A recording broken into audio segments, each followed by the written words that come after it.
Aujourd'hui, nous commençons un nouveau chapitre. C'est parti.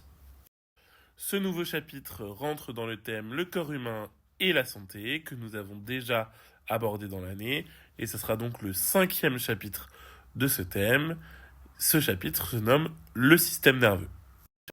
Aujourd'hui, on va essayer de comprendre comment est-ce que votre corps effectue un mouvement et pour ça, on doit déjà essayer de comprendre de quoi est composé votre système nerveux. On regarde ça ensemble. Alors, votre système nerveux, il est composé des centres nerveux. Les centres nerveux, c'est quoi? C'est le cerveau et c'est la moelle épinière. D'accord? Donc, je vous les ai mis sur le schéma. En général, vous connaissez déjà ces deux organes. En plus des centres nerveux, il y a les nerfs. Les nerfs, ils partent depuis la moelle épinière et ils vont aller dans tout votre corps. Alors, pour comprendre comment est-ce que votre corps effectue un mouvement, on va maintenant utiliser une situation qui peut se dérouler dans la vie réelle. Pour ça, on va regarder une petite vidéo. Et je remercie déjà Monsieur Fiengo qui s'est porté cobaye pour cette petite vidéo. Allez, on regarde ça ensemble. Alors, la situation, elle est très simple. Je vais lancer une pomme à Monsieur Fiengo et il va la rattraper. Voilà. Alors, la question qu'on va se poser, c'est qu'est-ce qui s'est passé dans cette situation, dans le corps de Monsieur Fiengo, pour qu'il puisse rattraper cette pomme. Alors, la première chose qui se passe, c'est que son corps reçoit une information de l'extérieur. Cette information, c'est la pomme qui arrive vers lui. Et qui reçoit cette information? Ce sont ses yeux, d'accord? C'est son organe de sens de la vue, les yeux, qui reçoit cette information.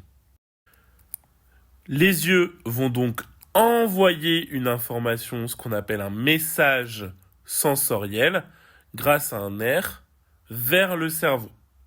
Le cerveau va analyser ce message, va comprendre qu'il y a une pomme qui arrive vers notre corps, et du coup, il faut réagir à ce message. Et donc, la réaction à ce message sensoriel, c'est un deuxième message. Cette fois-ci, on appelle ça un message moteur, toujours transmis grâce à un nerf, vers le muscle du bras. D'accord? Et ce message moteur, il provoque un mouvement. Monsieur Fiengo va bouger le bras pour rattraper la pomme. Et donc, à chaque fois que votre corps fera un mouvement de ce type, ce sera la même suite d'événements qui va se dérouler. Alors, juste des petites informations.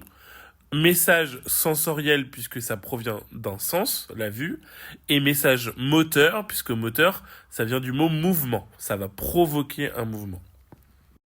Si on généralise du coup à tous les types de mouvements possibles, vous obtenez ce schéma qu'on appelle un schéma fonctionnel, puisqu'il montre le fonctionnement de quelque chose.